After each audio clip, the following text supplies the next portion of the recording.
All right. Glad to see you made it, Matt. We'll go ahead and open it up to your questions. Speeding down Southwestern Boulevard. Break the law. Did you get a ticket? Injury update, Coach? Sorry, injury update on, I know Taryn left the game and Matt Milano left the game as well. Yeah, Matt is in the protocol, concussion protocol. Taryn just managing it right now with his shoulder. How much of a relief was it, especially going into an extended break, to come off a performance like that? Yeah, I mean, it feels good. It does. The guys have worked hard, and it's been a long ride to get to this point in the season where we've got this late bye. Going through the games on the road like we had earlier in the year, and the guys pushed through to get to where we are and got the results that we got yesterday. And it comes back to the energy and the focus. I thought they were focused and they played with a great amount of energy.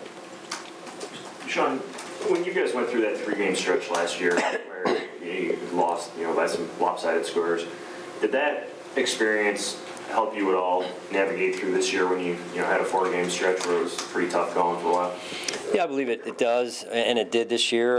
You always build on things and you learn lessons from seasons past, but the one thing that'll always stick with me is that every year there's new challenges. Every year you're going to go through, even when we were 15-1 and went to the Super Bowl in Carolina, there's challenges in those years as well. So, it's a test of how long a team can stay together, and with this young football team that we've got to learn from the adversity that we face and help it to make us stronger as we move forward. After watching the film, what stood out about what Matt did under center beyond the obvious, which is obviously avoiding turnovers? Yeah, I mean, the avoiding turnovers is big, and protecting the football and giving our receivers a chance. I thought, we had some plays that were made on the ball, plays down the field right from the start with Robert's catch, and some other plays, third down catches by Zay. There was a lot of guys that were involved in that, and then I felt like that opened up the run game a little bit as well with LaShawn. It was good to get him going as well. Will Josh start coming off the bye week? Correct. If healthy, he'll start. And given that he was able to practice last week on a limited basis, it seemed like maybe he was even close to playing last week. In terms of his health, is that still going in the right direction? It is. Yeah, we're still making progress, and he threw on his rehab again today, and so we'll continue to move forward and take it one day at a time. When some might feel that given what Matt did last, what's the thinking behind getting Josh back in there as soon as he's healthy, as opposed to knowing that Matt did a fine job in overseeing the offense? How do you balance those two things? Well, Josh is our starter when healthy, and his development is important for him and for us as we move forward. Getting experience, you've seen a lot of quarterbacks this season play, and it's important that he gets as many reps as he can get in live game action. So, and then Matt, in a separate issue, I thought Matt performed extremely well yesterday. There's certainly some plays he'd like to have back, but to come in and do what he did on a short run-up basically to it was very impressive. And again, like I said after the game, I like the look in his eye, the energy that he gave our offense, and just managing the game. Again, it's easier said than done, but you go out there and we really didn't have to. We came close a couple of times, but didn't really have to burn a timeout with the play clock running down. So that says a lot about the way he managed the game and led the offense. Might it also help Josh by seeing what is capable from this offense? When did Matt maybe show him not essentially a blueprint on how this offense can function when it's working? Yeah, I mean that's the good part about it is Josh has had a front row seat the last several weeks to watch Derek Anderson and a little bit of Nate, and then also with Matt yesterday. So there's a lot of things you take, and just like all of us, when you grow and you take that growth mindset of, hey, I'm going to be a sponge and take the best I can from the people that are in front of me and people I can learn from. As you get healthier at quarterback, how likely is it that you keep 4 quarterbacks on the roster? Yeah, we'll see. Those are conversations that Brandon and I will have this week, along with other positions. Is Derek still in the protocol? He is, yeah. Sean, maybe you see it more in hockey, but there's a theory or an idea that you don't break up a winning lineup, or you ride a hot goalie. Does that cross over into football at all in terms of if a guy is doing well, and in this case, particular Matt, that maybe you give a second thought to keep him in there. Yeah, I always look at that. There's something to be said for energy and momentum and whatnot. At the same time, I know what Josh can do, and when healthy, he'll be our starter. But I don't dismiss that, and I certainly appreciate what Matt gave us yesterday. Where's your confidence with Nathan? This is now the second time we've seen a quarterback with less than 2 weeks' experience with the team leapfrog him and start. I'm still confident in Nate. I thought, just like the question with Josh, in a separate way, but also an important way, that Nate had a front row seat to watch Matt come in and handle the offense and do what he did.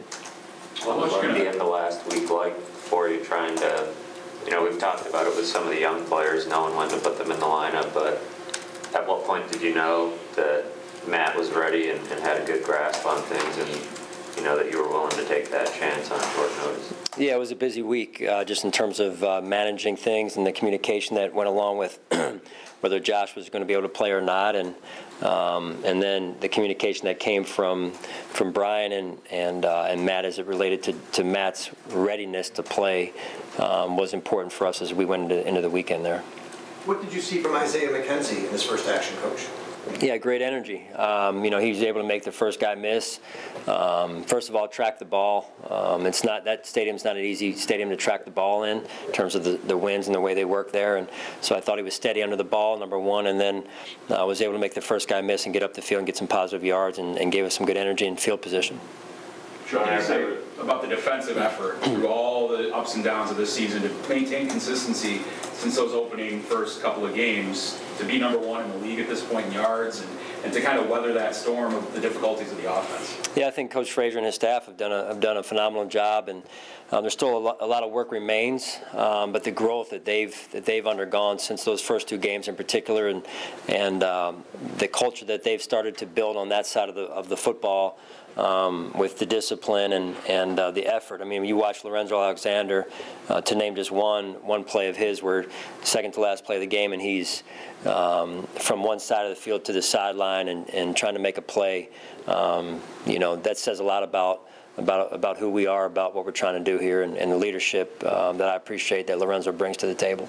You've dropped numerous hints about the status of your team going into this season and through some of the harder times this season.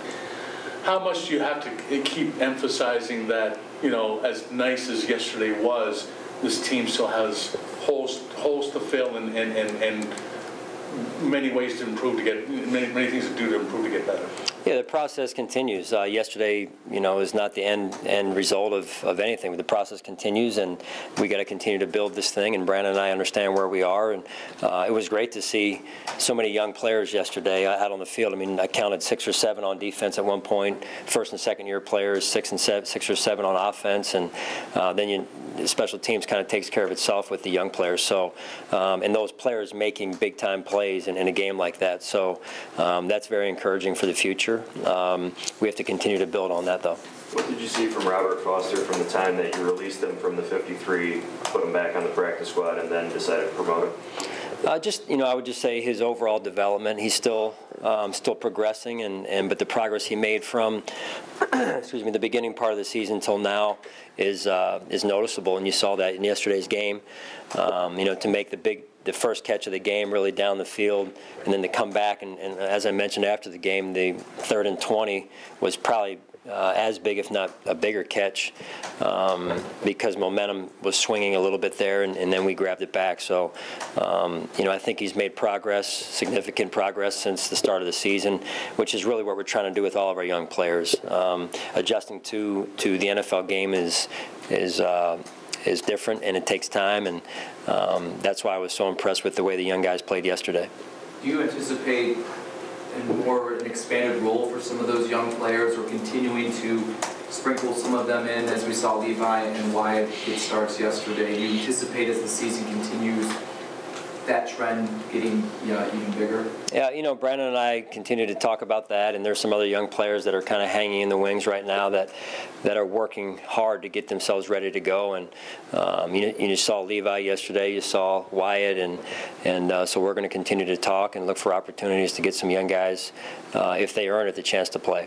Sean, I recognize that he's in the protocol, so maybe you can't comment on it too much, but with Derek now still in the protocol after missing a couple of games, is there any concern that you're looking at a longer-term thing here? Yeah, with the protocol, Jay, you answered it for me. I'm not able to comment. So. Sean, can you walk us through what the bye week looks like? Are the players in at all this week, and what are you allowed to do with the CBA? Yeah, they're in today. We're wrapping up the game. Thought it was important that we get in and watch the film and learn from it, the pluses and the areas that we need to get improved and then get corrected there. So we'll finish up today, and I'll give them the rest of the week off.